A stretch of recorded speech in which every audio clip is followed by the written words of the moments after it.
নমস্কার। একজন প্রকৃত শিল্পী মন থেকে কি চান? মোটা টাকা পয়সা না সম্মান আর ভালোবাসা? তাই নিয়ে আজকে স্বরচিত কবিতা শিল্পীর আকাঙ্ক্ষা আবৃত্তি করে শোনাচ্ছি। শিল্পীর আকাঙ্ক্ষা। শিল্পীর গুণ হলো তার সৃজনী শক্তি, যেটা হলো জন্মজাত, ও সুমধুর কণ্ঠ হলো ঈশ্বরের দান, যা ভগবান প্রদত্ত। ঘষে মেজে এই গুণটাকে কিছুটা বাড়ানো যায় হয়তো, তবে টুকে শিল্পী হওয়া যায় নামমাত্র কোনো মতো। শিল্পীর মনে থাকে ছোট্ট সুপ্ত একটা আকাঙ্ক্ষা, চাই শুধু একটুখানি তালি, সম্মান আর ভালোবাসা।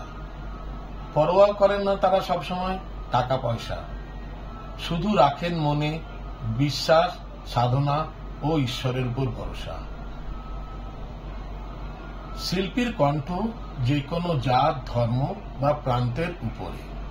শিল্পীর কোনো জাত হয় না বলা কওয়ার ঊর্ধ্বে। কথায় আছে না, লালন কি জাত এ সংসারে।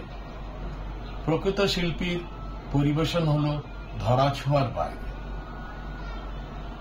কিন্তু নানান কারণে শিল্পীর দাম পড়ে যাচ্ছে দিনে দিনে।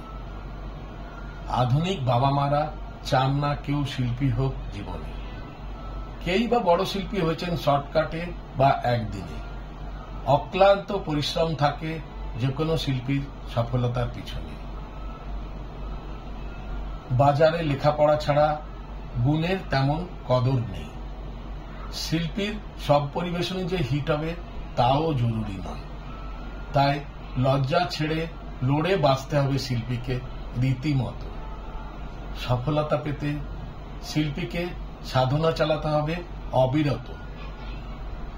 নামী শিল্পীকে পেলে ছোটদের কদর করে না লোকে, কিন্তু ছোটর থেকেই নামী হয়েছেন তারাও প্রচুর খেটে।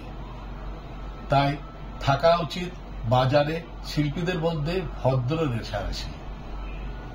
নামী শিল্পীর উচিত ছোটকে সুযোগ করে দেওয়া বেশি।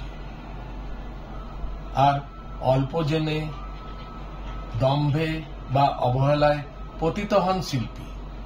তাই পথভ্রান্ত না হয়ে শিল্পী শুধু হবে সুরে তালে পাগল, তবেই হয়তো পাবে গানের মাঝ দিয়ে তার নাগাল। যে পথে মীরাবাই পেয়েছেন শ্রীকৃষ্ণকে হয়ে বাউল।